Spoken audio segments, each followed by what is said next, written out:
Hi guys, Dean Larsen here from I Love ESL Korea, back for another video for you.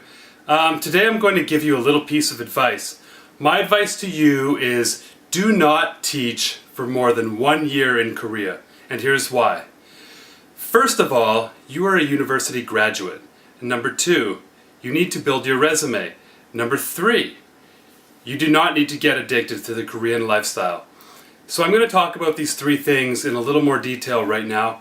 What I want to talk to you about first is if you're going to go to Korea and teach for any length of time, you need to consider the fact that it's a great place to hang out and live and experience new things. But the first point is you're a university graduate. It took you 4 years to get your university degree. You worked very hard, you probably had part-time jobs in the summer, and you spent a lot of money for your diploma. Who knows, $20,000, $30,000, $40,000? It was a big investment for you, for your time and for your money. Now you're thinking about going to Korea to teach. That sounds great. And you can go over there, make some money, maybe pay off a small percentage of your student loan. But I would not recommend staying for more than 1 year. And here's the reason.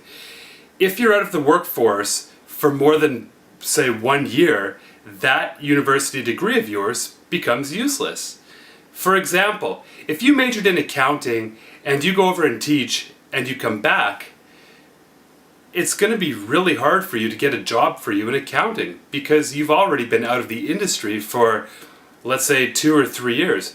1 year is okay, you know, it's a sabbatical, a gap year.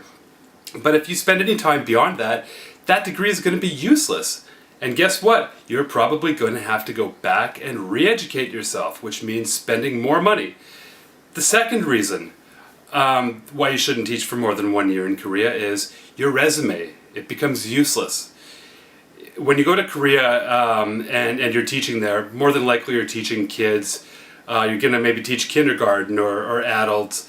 You know, what are you going to put on your resume after that? You're not going to get any professional experience. I mean, seriously, if you want to get a reference on your resume, who's it going to be? Your Hagwon owner, Mr. Kim, Mr. Lee, or maybe some Korean parents whose kids you taught for?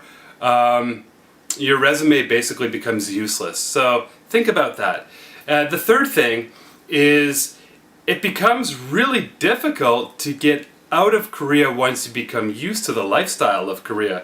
And what I'm talking about is the lifestyle that you're in. I mean, you know, when you're teaching, you're probably going to be teaching for maybe 3, 4, 5 hours a day, and you're going to have a lot of free time.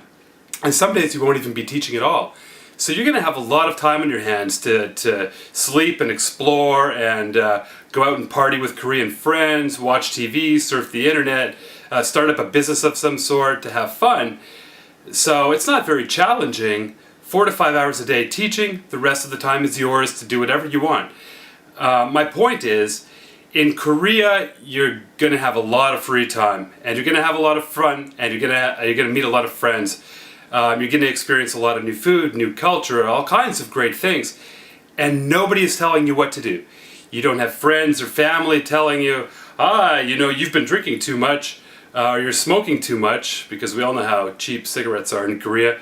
The point is that lifestyle can become an addiction if you take it beyond year 1. It can become, it can just be something you get caught up in, and you're going to start to like it maybe a little bit too much. You know, you'll have freedom from friends and family, from people who are looking to do things with you. You know, everybody who wants to kind of tell you how to live your life. Now, anyway, so think about those 3 things before you take the plunge and go and teach in Korea for beyond a year. Remember, you're a university graduate. Don't forget your roots, and don't forget how much it took you to get that diploma. Secondly, think about that resume of yours.